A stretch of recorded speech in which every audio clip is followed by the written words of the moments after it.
More than one person per day experiences domestic abuse in Summit, and advocates are here to help. Phil Lindeman, Krystal, 93 News. First, 8 Summit medical professionals won $58,000 in scholarship money last month, helping nurses, docs, and technicians get better at keeping you healthy. We have our emergency department, we have our imagery and mammography, we had our surgical specialist department. That was Candy Elkind with Centura. The one-year-old scholarship grew this year to include all medical staff, with a goal of $1 million for continuing education. If we could take one thing off of the plates of our associates to be able to have them focus on their work and we can help them in support of their educational goals, that's really the overall goal for this. Breck Grand Vacations and co-owner Mike Dudek gave the scholarship $25,000 this year in honor of Dudek's mother, a career nurse. Hopefully those that receive these funds will take care of others the same way my mom did. Centura awards this scholarship money once per year, from $500 to $20,000 per employee, funded by donors, grants, and fundraising drives.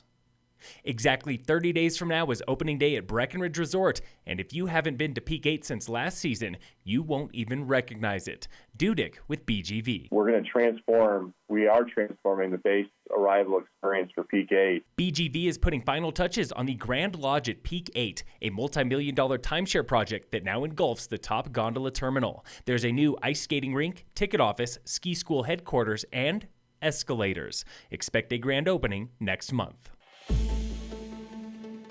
This week on the State of Summit, we learn more about Summit advocates for victims of assault. We really want to destigmatize the conversation around intimate partner violence and really put ourselves forward as a violence prevention or an anti-oppression organization. That was Leslie Mumford, Executive Director for Advocates. The nonprofit just raised $10,000 at the annual Tequila Dinner in Breck, and that money goes directly to locals in need. It's easy to be lulled into a false sense of security sometimes in our communities and in our spaces and in the circles that we move in. And I think a lot of folks are surprised that these things do happen here in Summit County. Last year, advocates helped 388 victims of domestic abuse in our area, a rate of more than 1 per day. They operate a safe house, outreach, and 24/7 crisis hotline. That's me, that's my staff, and that's volunteers that live right here locally. So how can you recognize signs of abuse? Changes in behavior, people withdrawing, isolating themselves,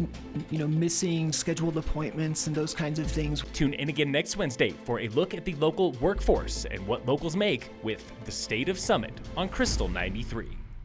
The town of DIllon is rethinking how people move from the Lakeshore Amphitheater and Marina to downtown DIllon, and officials want your input. Kirsten Anderson with the town. That connection is so vital for a sustainable community, and we really want to invest in our core area there. The town holds a public meeting today for feedback on pedestrian projects and the Waterfront Master Plan. That's 5:30 p.m. at Town Hall in DIllon.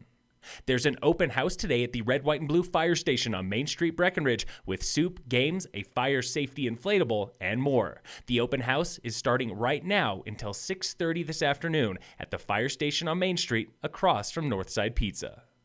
Local fire danger remains very high today with Stage 1 restrictions in Summit County. Fires are banned in the backcountry. Backyard fires are fine. Eagle County has Stage 2 restrictions, meaning no fires or charcoal grills until 10 p.m. tonight. In sports, all Colorado teams are off today, back tomorrow with the Avalanche and Nuggets. And in local sports, brought to you by American Family Insurance, the Weiss Agency, it's homecoming week at Summit High. Summit High Cross Country is in Rifle today for the Rifle Invite. Yesterday, girls rugby lost to Eagle Valley in 4 sets. Phil Lindeman, Krystal, 93 News.